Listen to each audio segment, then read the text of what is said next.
Please go ahead. Okay. So, hello everyone, and thanks for joining this session. So, the idea of today's session is a technology showcase. We've been hearing about, those of you, I've seen some of you attended the previous session, we spoke about how to move from agile auditing to AI, and we had other interesting conversations. But the idea of today's session is to look at one area within the app, it's control testing, and look at the learnings that we have from customers and how that's actually influencing our roadmap and what are the changes we made in the roadmap. So I'm Dominic Pereira. I head the product management suite of apps. Internal audit is one of them. The other interesting use case that I'm working on is the first line of defense. And there are several others like third-party surveys and others. I would like to introduce Kent. Kent, if you can go ahead and just give a quick introduction. Hi everybody, Kent Thornton. I'm part of what we call customer solutions and innovations here at MetricStream. I do a lot of work understanding customer requirements, melding those into demonstrations for the customers. So I'm going to be the tour guide walking you through the application today, looking specifically at that area around control testing. Thanks, Kent. We've got a fairly finite group. We ought to be able to easily cover things. So feel free to ask questions if you have them, and we'll certainly answer. We'll leave some time at the end to answer anything that's not answered during the session. Thanks, Kent. Before we get started, just a quick show of hands. How many of you are using internal audit app? Anyone in the room using the app? 6, 7. Any other audit tool that is being used internally for auditing? Anyone having background of being an auditor in the room? Okay, we have one auditor in the room. So we're not going to talk about audits. I'm not a professional auditor. My role is primarily to help auditors or audit groups use technology to make their lives simple. So that's primarily my role. And what we are doing today is we're going to look at, from an agenda point of view, it's a very simple agenda. It's a technology showcase. First, we're going to look at some of the key learnings that we have from our clients over several years and how that has shaped the roadmap and what are the enhancements we made in the roadmap. In the second half is where we'll spend most of the time where we'll look at a live demonstration of the entire app and all the variations that we talk about in the first. So with that, we'll get started. So some of the key learnings, and this is one area based on your experience, if you can share some additional insights, that will be great. But the idea is to look at these learnings and also let you know how this has shaped the product roadmap. So the first thing is, from a key learning point of view, we've identified 3 areas. First is to begin keeping the end in mind. That's the whole idea about how do you do comprehensive planning, and we'll talk about those details.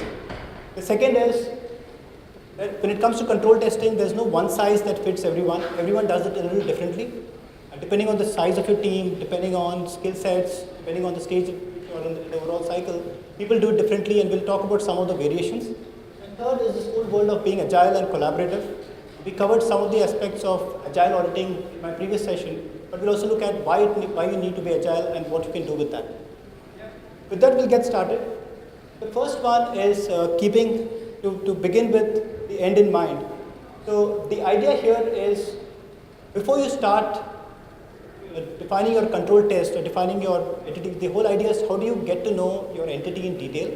You have to spend sufficient amount of time to understand what's happening with the entity, look at the past historical data. Every entity goes through multiple audits, so the system will provide you assistance in identifying historical audits that you conducted on that entity. Look at all the aspects of the risk assessments that were performed for that specific entity. Now, if you don't plan it well, what happens is you may potentially miss big risk areas, or you may identify risk towards the end of the cycle, which means you need additional audit time, you need additional resources, and unavailability of these resources can lead to delayed audits and several other issues. So the whole idea is how do you use technology to assist you define all of this. So we'll look at a few examples.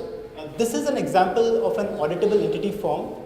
What this does is provides an overview of your auditable entities in the system. It provides an overview of the scope of your audit. Each audit entity has a specific set of risks that have been identified and is part of your audit scope. And each of those risks have expected controls and test procedures.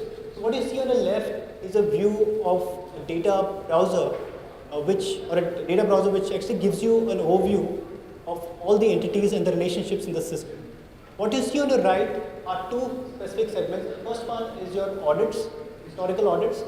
It gives you information of all the audits, say the last 3 or 5 audits that were conducted on that entity.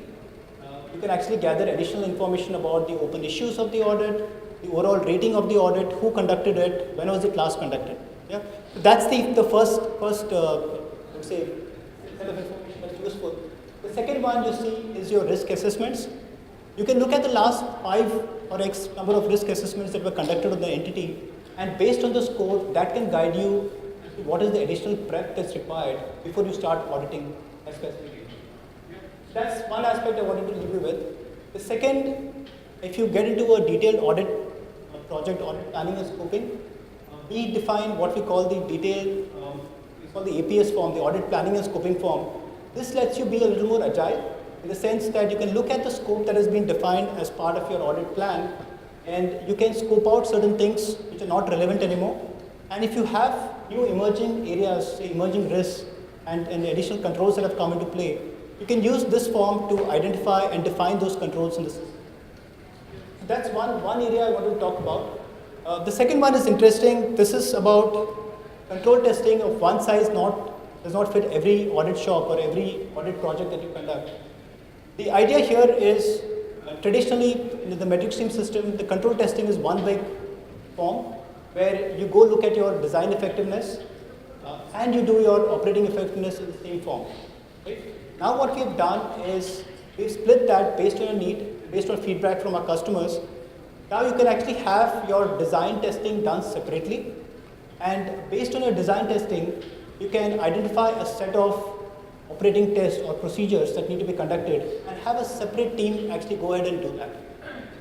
What's also possible now is, as and when you actually do your design testing, if you identify a set of test procedures, you can approve a small set of test procedures in the system so that the other team can actually go ahead and do it. What we've seen traditionally is you have the senior auditors. If it's a new area that you want to audit, you can actually traditionally start with a design effectiveness test. Based on the outcome of that, you will have a set of junior auditors who will actually go ahead and do the operating effectiveness test. That's possible in the system today. The other area is also if the control design has been recently evaluated and you want to do repeat operating effectiveness test, you can use this framework now to do that separately. So there are 3 variations. One, if it's a small audit project, a small group, meeting the team and you want to finish everything in one cycle, you can use a single control test form. But if there are a 2-step process, which we are seeing with large customers, you can actually build this out into a 2-step process. So I'll leave you with some of the examples. So this is an example of the MetricStream internal audit app, which has those 3 variations spelled out. The first one is a comprehensive monolithic test control form. The other 2 options are to split it into 2 separate options where you have design effectiveness done separately. And once you're happy with it, let's say the design effectiveness is ineffective, you can stop the audit right away. Now, when you get to the stage and you think you want to do comprehensive testing, that's when you can spell out the additional detailed testing that needs to be done to check the operating effectiveness and create separate assignments or tasks to the auditor who can actually work on those aspects of the control testing. This is another visualization where when you're creating a task or a control test, you can look at all the areas that have been covered. This gives you an overview of the coverage that has been done in the audit. If the specific entity or a specific scope area has been covered in another work paper, this gives help to the auditor who can actually look at that aspect and avoid those areas that have been covered, or look at the work that has already been done before they go into their specific auditing areas. Now, what's not listed over here is the aspect of using RPA. We spoke about it in the Agile Auditing to AI session. If there are repetitive tasks, as part of the roadmap, we're also looking at automating those pieces so that the auditors can focus on a high-value task and the robotic process automation or some kind of a script can actually run in the background and do the sample checks for you. That's the second aspect. Now, with sampling, the idea always is when an auditor goes, depending on the bandwidth, we pick 50 samples, 100 samples that need to be tested. But with a machine, it can go endless. It can go check all your samples. Think of a simple test of your segregation of duties. If you want to check whether the approver level 1, level 2 is the same person, if you want to do it manually, you can run a set of queries. But with the system, you can run queries across all your operations. That's one area we are evaluating. This is an example of your design effectiveness. So the auditor can come and look at the design effectiveness. It's been effective. If it's not effective, you can stop the work right there. But if it's effective, you want to do detailed testing. At this stage, you can identify all the detailed test procedures that need to be conducted and assign it to a specific set of auditors who can actually work. This is an example of a test procedure where the auditors can actually document their details on what they have done, what is the work done, and in each of the stages, you can identify issues or observations, and that gets consolidated into a draft issue form, which forms the basis of your audit report. This is also one area where we are trying to innovate, where you can use AI to look at your current data set, and if there is, let's say, a final set of issues that have come up, you can run an AI algorithm to look at all the issues in the system to identify if some of the issues are repeat issues. We've heard one of the gentlemen from Wells Fargo, they have 30,500 auditors, and they are all over the world. And let's say they're conducting an audit, it's humanly impossible for you to go look at or eyeball all the issues that have been logged in the system. But if you have an AI, you can actually run this in the background and do the check and identify using semantic search whether there are related issues, that will really come in handy.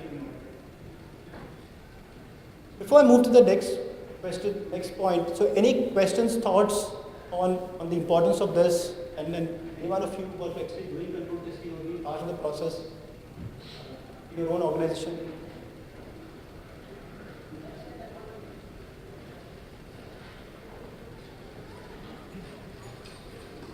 Hello. I have a question about the module. If you have the compliance module and the risk assessment, will they all fit into this one, like all the issues or the controls, like anything, the risk assessment results will be pushed into this one when they're doing control testing? Yeah, not into control testing, so the risk assessments Yes. feed into your annual planning.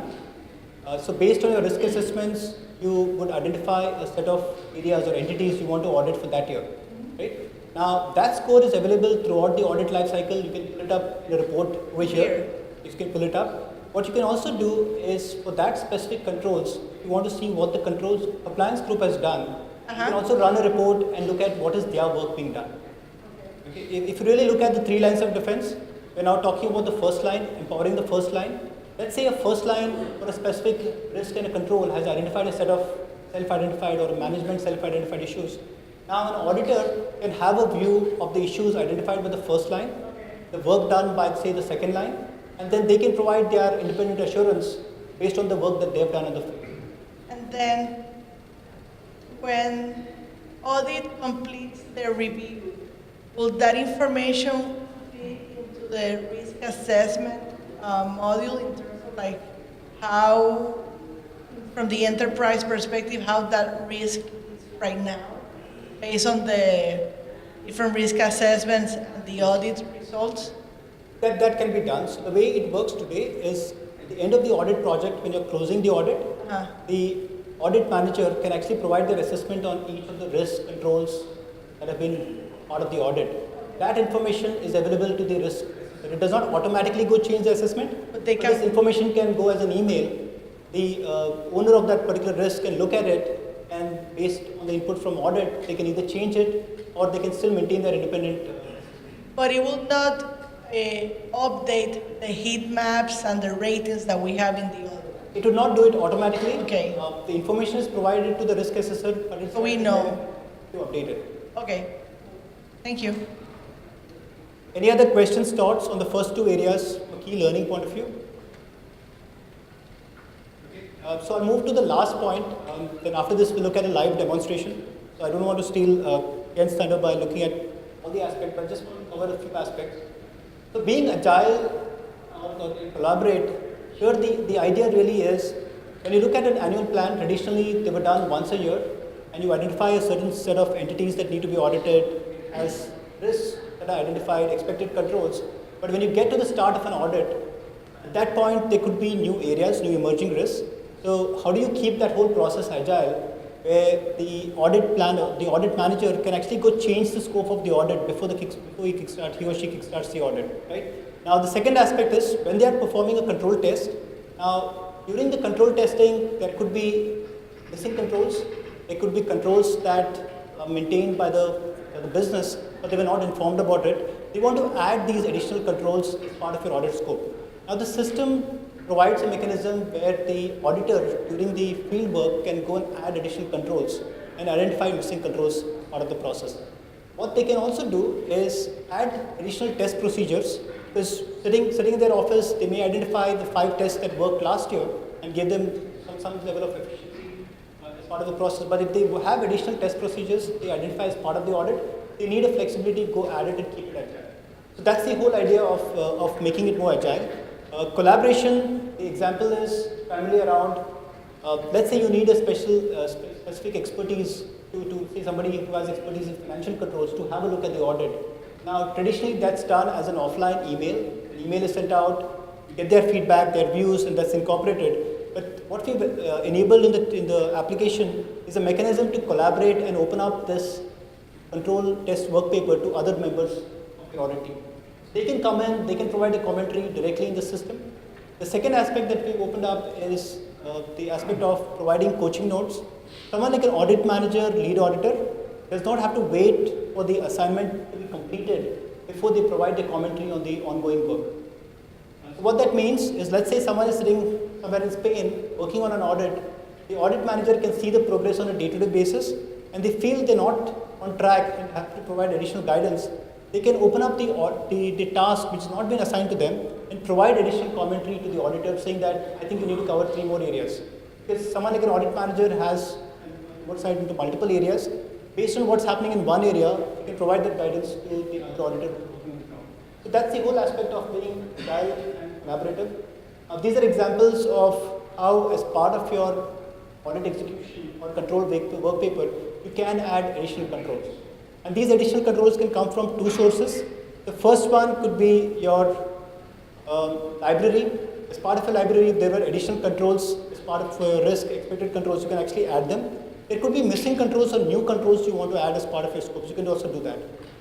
The same thing with test procedures and samples. You can actually identify test procedures as part of your audit execution.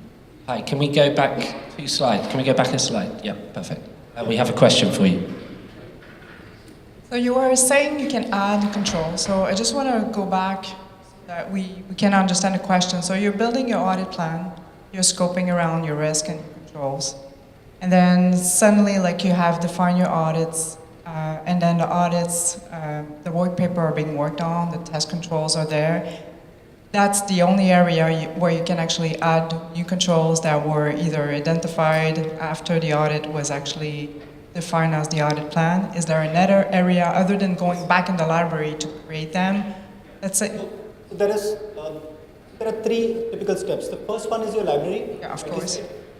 During planning, you identify a set of controls that are part of the audit. But when you kickstart the audit, we have a detailed audit planning and scoping phase, which allows you to go and scope things out and add additional controls.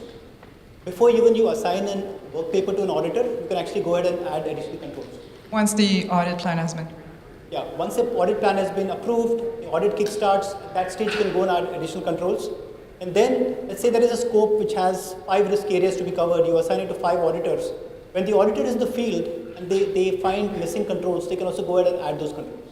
There are 3 areas where you can potentially add them. And do we have the same mechanism to add new risk, a little bit like the risk assessment, where you can actually add, while you're performing a risk assessment, you do have the liberty to add risks that are new to the library, which eventually will be vetted and added back to the library. Can you do that with the audit? Not yet, but that's planned as part of the roadmap. Okay. That's come up from multiple customers. It's just that we need to find a way to send it to the right owner, because audit will not typically own the risk. Once they identify a risk, we need to push it back to the library so someone owns it and maintains it. But that's planned as part of the roadmap. Okay, perfect. Thanks for the question.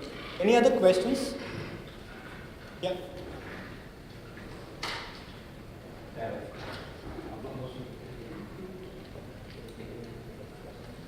I'm more familiar with the compliance app, but I'm just wondering, is IA app similar to the compliance app where it's on a rotational basis? And if it is, I know in M6 that if you add controls on the fly, that it won't update in the plan itself unless you actually go into the plan and add it separately. So I'm wondering if M7 is going to be like that. Yeah. So when you say it's similar, the control testing aspect of it, there are some similarities between the compliance app and the audit app. So that remains the same. If you add ad hoc controls or test procedures, that remains in the context of an audit. So the idea is to generate a report, look at all the ad hoc controls that have been added, and if they are generic enough, you add them back to the library. That concept still remains the same. Because in most cases, what we found is you have several junior auditors who are working on it, and then you have an overload of controls that are not really managed. The idea is to let them, give them the flexibility to add the controls as they're working on it. They've identified a missing control. But that typically would turn into a report to someone who's maintaining the library. And if they feel there's a case to add this to the generic library, they would go ahead and add it. Any other questions before we turn to Ken to give a live demonstration? So the idea is to actually play this out in a live environment, take you through an end-to-end flow. We felt control testing is one area auditors spend a lot of time. So I'm going to give you a deep dive demo on that. So with that, I'll hand it over to Kent. Kent, if you can take us through the demonstration. Thank you, Dominic. So y'all have to bear with me. I'm going to hide in the corner. There's not a connection for a laptop up on the stage. I'm going to sit here. The idea, though, is look through the applications, and let me switch gears for us.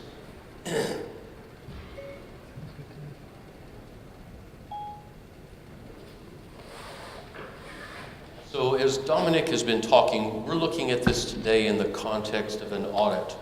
However, the beginning point within the application, I'm going to log in as someone who is an audit manager. Dominic mentioned the library. So when we talk about the controls, we talk about the processes, the risks, those all become reusable components at what we call our platform level in the application.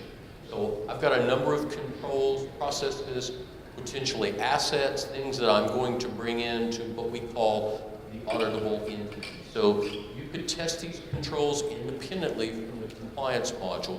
Same control tested I will show in a little bit within the context of an audit.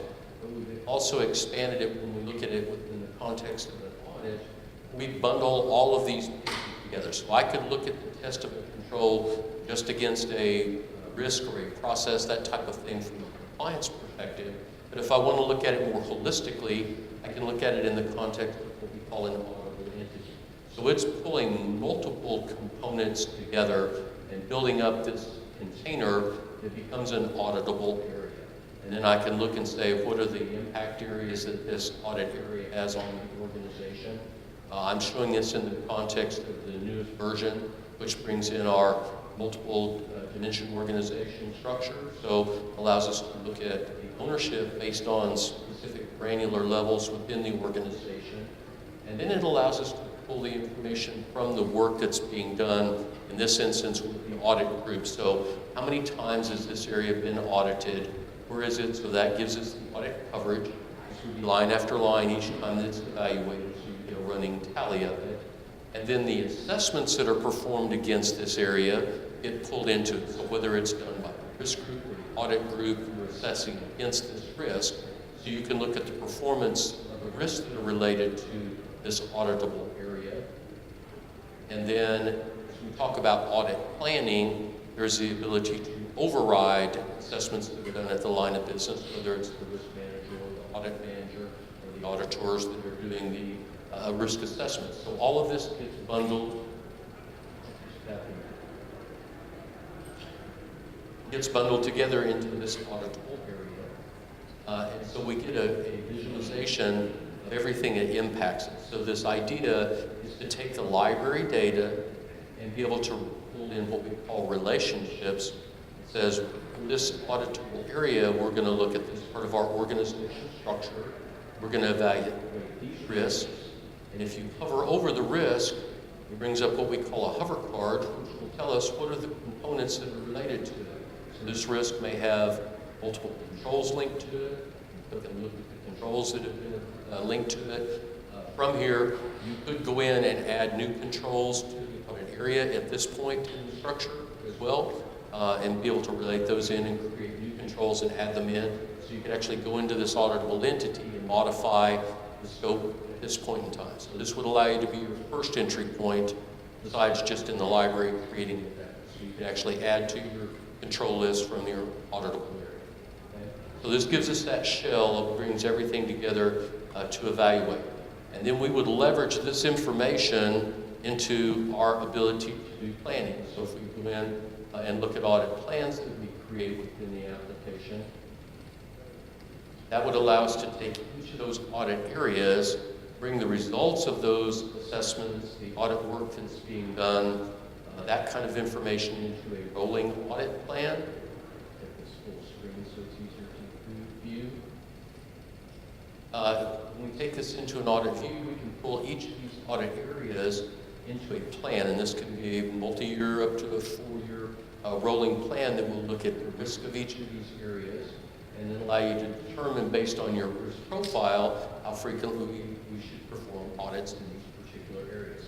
So this is how that concept of pulling things from the auditable entity into the audit planning advisor, and then as we set audits for these particular areas, they will flow into an audit project management tool. So you go down and look at the particular areas that you're working, you can capture all of that information and continue to add projects to your plan. So from an agile auditing perspective, you can add new items in, you can take items out if they fall out of priority, that type of thing. You can continue to add to that audit plan. So this will allow you to set new audit areas. I've got the one project we'll go to in a moment to do the control testing that has been defined, and I can add new projects into the plan as needed. So this allows us to do the planning of it. Once we plan the projects, those projects automatically start based on the time frames that we set in the application. So if I go in and look at the project where we're going to test the controls, I've got this one set up in the application. When you create these projects, Dominic was talking about the ability to be able to set things, check your scope. So I can go in now and evaluate within this particular business line. I've identified these auditable areas, these risks, and the same thing happens. I can hover over, see the controls that we're going to evaluate in those areas in terms of the original scope that's been set, and that can be modified as necessary. And then as you talk about being able to do things like collaborating, so these are optional settings where you can say I have a number of auditors, but I want to be able to collaborate during this set of control tests, that type of thing. So these are options you can set on the audit project itself.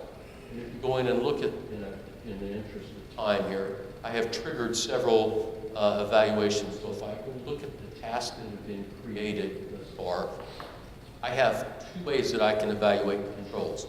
In a bundle, as Dominic mentioned, where it's just what we call a test control. So we're going to look at design effectiveness and efficiency of the control in the operating sense in one fell swoop, or we're going to break that apart and we're going to look at the design effectiveness, and then from that we're going to determine if it's ineffective, how many tests we need to perform, or it potentially could be effective as well. But you're going to trigger on the fly these control tests so they become 2 independent steps. So this is that concept of one size does not fit all. Okay? So I'm going to go in and it'll allow me to visualize who I've assigned these work items to. In this instance, I'm going to go into this individual who is my field auditor that's performing this, and show how we actually evaluate the controls at that level.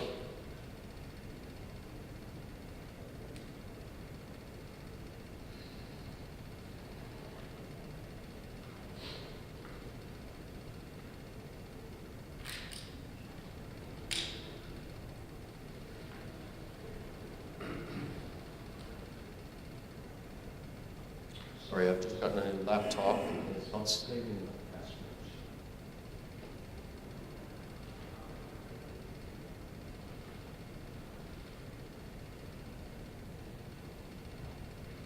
Okay, so as I go in with an auditor working in the field,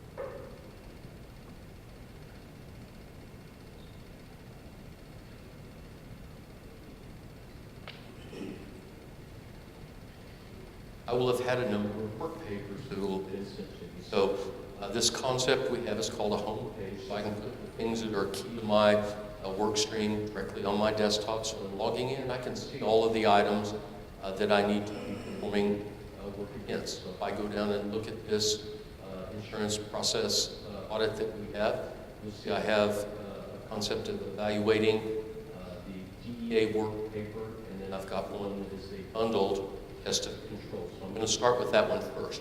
So this is the concept of looking at the design effectiveness and design efficiency in one common test. So I can go in, I can see the scope that I have set within the context for evaluating these particular controls. And at this point, I can click and drill down to the controls that have been assigned. And Dominic mentioned that at this point you could go in and add your controls. So I'm looking at the controls I currently have. It would allow me to come in now and click to add additional controls at this point and add additional risks into the picture. Yes, question? If you add it there, do you set to the library later to add it in the library? Or is it? It will not update the library automatically. So yeah. When we look at this, you typically need governance over your library. Right. So we don't want this to automatically take work that's being added Right, here and update the library. Yep. Okay. I'm just curious. Thank you. So in review, typically someone reviewing this evaluation is going to say, yes, that is a valid control and we need to add that to our library. Right. And you would do that, and then the next time you trigger this assessment, you would have that control linked in. But to maintain governance, we don't allow users on the end doing the testing to just automatically update. Yeah. Okay? And what some of our customers have done is they pull this into a report, all the ad hoc controls that come into play and procedures. It's pulled into a report, it's available to someone who's maintaining the library. Right. The control library. They can look at it, see the patterns, the number of times it's generic enough as common, then they would add it to the library. Is that a custom report or is that something that's... The report, the data exists. Right. It does not show up by default, but that can be pulled in. Yeah. The Okay. schema exists for it, so we can pull that report. Right. It's kind of part of library maintenance. Makes sense. Thanks. Okay. Oh, Sorry, I have a question regarding the addition of a new control. So you're saying it goes to a governance process, that it's understood. However, I'm just going to give you a business case. We are using multiple modules sitting all on the same libraries, and we want to use the same ones and not have a siloed. So, and we have organized our roles in a certain way where only certain roles and certain module can have that liberty to approve objects, not every role. So when you're in the audit module and you're going to the review cycle, at which workflow step can you approve them so that they are becoming available into your libraries? And is it role dependent, and can you change that governance over a different role? Because we had created a special role for us to manage our libraries. So is it just a matter of making sure that that role can do that process of approval? And it is not. What I was going to say was there's a second question. So if we just keep the questions packed, and then Ken, you can answer them one by one, otherwise the demo could go everywhere. So you got that question, yeah? And you got a very direct answer. No. Yes, please. Yes, I would like to know if the rating that we see there, like in red, if it comes from a previous audit or will also that take into consideration risk assessments, like that rating. You can bring forward the prior evaluation into the results as a starting point. Some companies don't like to do that. They don't want to give you, view when you're evaluating it in the field. So most people do not do that. You'll always have the prior evaluation, though, from a reporting perspective. So management can go in and see it was red. We reevaluated it this time, and it is now green. But typically, you don't want to provide guidance to the person looking at the control. It may be green now. They're looking at it saying, gee, I don't want to show that red. That's not going to look good. So those things, typically we don't do, but you can bring forward the prior evaluation. Okay. Did I get your question answered? Sort of. The answer today is the control test. You add the controls at that level, regardless of what your role is and your authority rights, it will not add to the library from the control test. So that is a separate step that someone will have to evaluate and add those. Into which module do you have this workflow step to prove it? The libraries are a separate entity from all of the forms, and so we're using the objects that are in the library in the control test form, so it does not automatically update the library from that. It's a linkage to the library instead of a direct, how am I trying to say it? It just does not have a direct update to the library from that. So if we have the GRC Info Center as GRC libraries, that's where we would actually go through to this approval. That is correct. And Okay. that gives you your workflow for someone in that role as an approver. You may have multiple levels of approval, but that's done through the library object. Okay. All right. So just kind of finishing up here. So we have our controls. When we click into the control, it will allow us then to evaluate the performance of the control by 1 to n numbers of steps. So these can be predefined, related to the control. They would be your testing steps that sit in the library. You can reuse those testing steps across controls. So this is what I call a prescribed test. These tests are pushed to the user saying these are the things we want you to evaluate with your types of responses. They may be yes, no, maybe, list of values, numbers, dates, those types of fields. So we do our testing steps, and then if there's sampling involved, we can add the samples that we're testing from. If you're leveraging what we call our evidence library, so you may collect sample information and store it in the evidence repository, you can link to that evidence repository and pull that evidence into your control testing as well. So this would allow us to go through, and then in the total area, we're looking at, is it designed effectively and is it operating effectively? So we're doing this in one step as the control test. So you could go through each of your controls and evaluate those. There's a little double arrow where you can move to the next control, and then as you identify gaps or deficiencies in the control, you can create issues from here. So this is where you would do this in the evaluation in the context of everything in one. So I'm going to switch gears. We'll run ourselves out of time here before too long. I'm going to go back now and look at this in a two-step process. So if I look at it from the DEA perspective, I want to look first at the evaluation of the control. So now if I go in and look at it, this is a two-step process. So all I'm looking at now is the design efficiency. And so you look at the summary here, it does not have the operating efficiency as part of it. So when I go into my evaluation,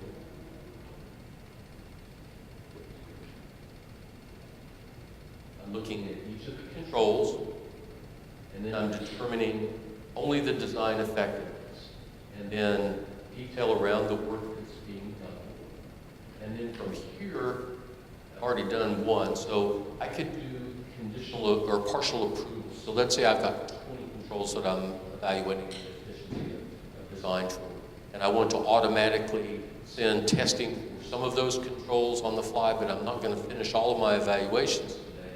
I can do that in piecemeal. So I can get a partial approval of this evaluation and trigger tests for this. So I've done that for one control, and then from here, if there are other tests that need to be performed, I can add additional predefined tests into it. So it will allow me to create rows of tests where I can do any number of testing steps that I can push to different auditors to perform the testing. And so I can assign these out as I go through the testing process and do the design effectiveness. So it will come back and show me where I am in the process of each of the evaluations of the controls. So let's say I go to this one that we have not done any work on, and I determine that design effectiveness is not effective. It will allow me to evaluate the work that's being completed, and then if I determine that testing is required, it will open up my form to say, what do I need to test? So I can add 1 to n numbers of testing steps into the process. So maybe I want to send this defined testing step to an individual. It It will allow me to say what type of status is it? Is it ready for execution, or is it in the draft evaluation mode at this point in time? So I'll say it's ready to be executed. I'll assign it to someone to do the test for, so you can assign it directly to the responsibility to the tester to perform that test.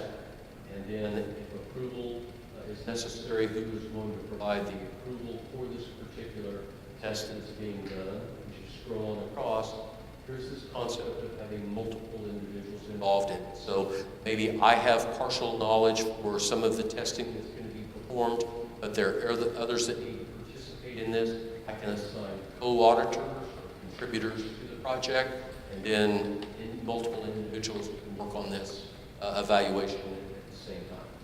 So that's the way we do testing in 2 different steps. If I go back now to the audit manager's view, you have a way to look at all of these that are in flow.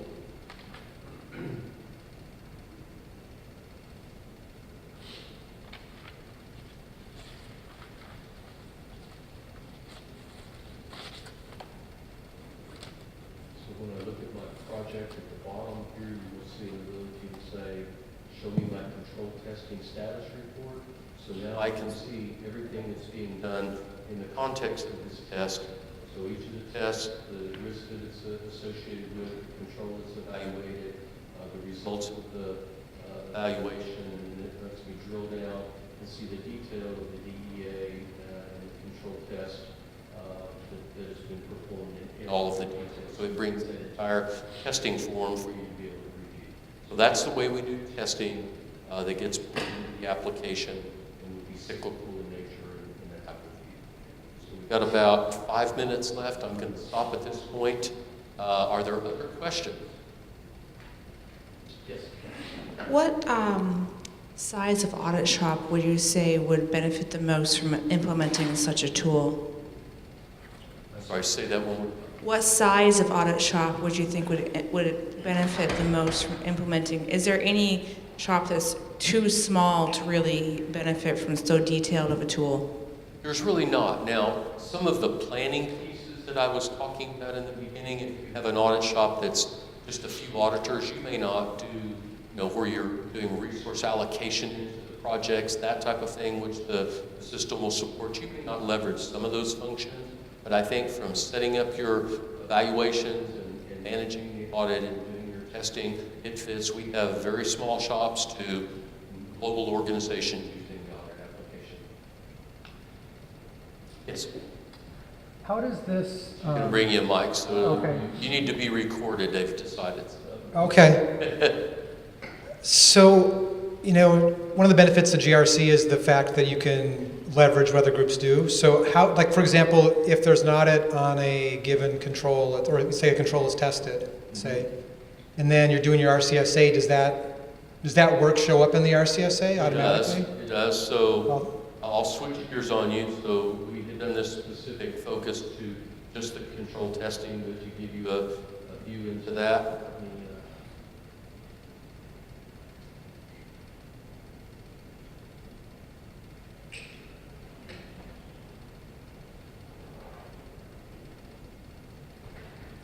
So if I go in and look at an assessment that's in flight,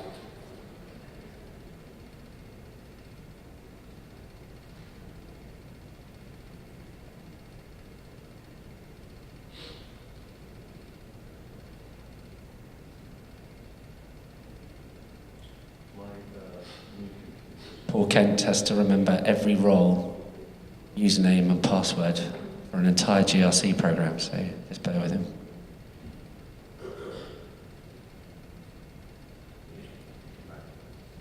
so if I look at let's say I'm now doing an ORM assessment.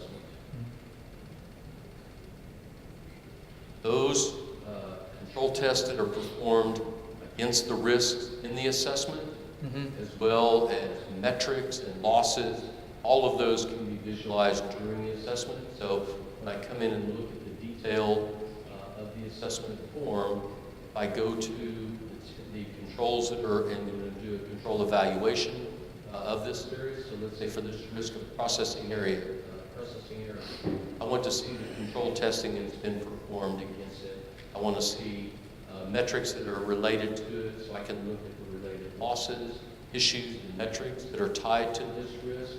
And then if I scroll over a little bit here and look at the testing that's being performed here on the control side, if I click a little link that says view the test, this will show me first line testing or wherever the testing that's been done. So I'm doing a control assessment at this point, but I want to leverage the work that's being done by the first line. So here's my control that's related to this particular risk and the actual testing that's been done by the first line or others. So it all pulls together. That makes sense? Yeah, it looked like you had to look to see if it was there, so you wouldn't know if there was a control test by looking at the assessment itself. Is that correct? You would not by looking just at the control itself. Like, the control, if you're in the assessment, there's not an indicator that shows, hey, this had a control test done on this control. You'd have to. That is a thought that we have had as well. Flag it to say there is testing against this. Okay. You have to look at the detail of the test. Right now, you do have to look to see if they did test. You'd have to check, and then it might not be there, or it might be there. Okay. Correct. That's a potential enhancement, it sounds like. Correct. Okay. And if you look here, if I've got losses, so when I'm doing the risk assessment itself, if I've captured physical losses against that risk, those losses will show up here as well as KRIs or KPIs. So this is the concept of having that platform where everything can touch and be leveraged by the different. And this is 7. Is the same thing available in 6? 6 does not have quite the breadth, but the general functionality that you're seeing here is available in 6 as well. Mm-hmm. Okay. Thank you. Other questions?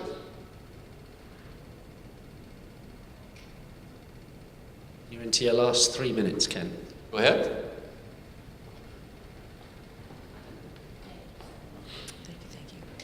I was talking to some other users of the M7 audit module, and they were relating to me that there may be some issues with the ease of editing documents through the tool, having to be pulled down and edited and put back up. Can you show us the process for work papers and how that goes into the tool and how review can happen and hopefully in a more streamlined way?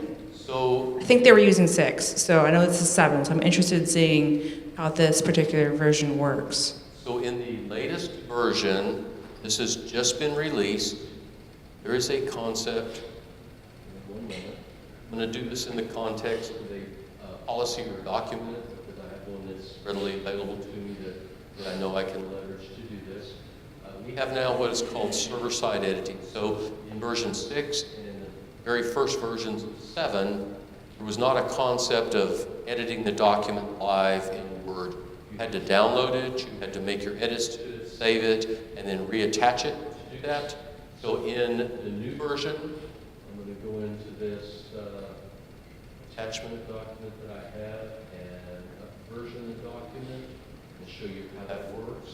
So now the concept is your document is attached and you'll determine which fields you want this to be available. It can be to any of your rich text field areas or single select areas. So I've got a document that's attached here. I click on the document and it now says open in Word. I say yes. So it will open it up in the context of a contract or a policy or those types of things. This allows you to go in, since I'm doing this in Word, I can turn on track changes. I can put my edits into the system. It will allow me to do that. It will capture my work that I'm doing, make the track changes available to it. Now when I save it, it is going to see, when I click save, it comes up here and it says save to server.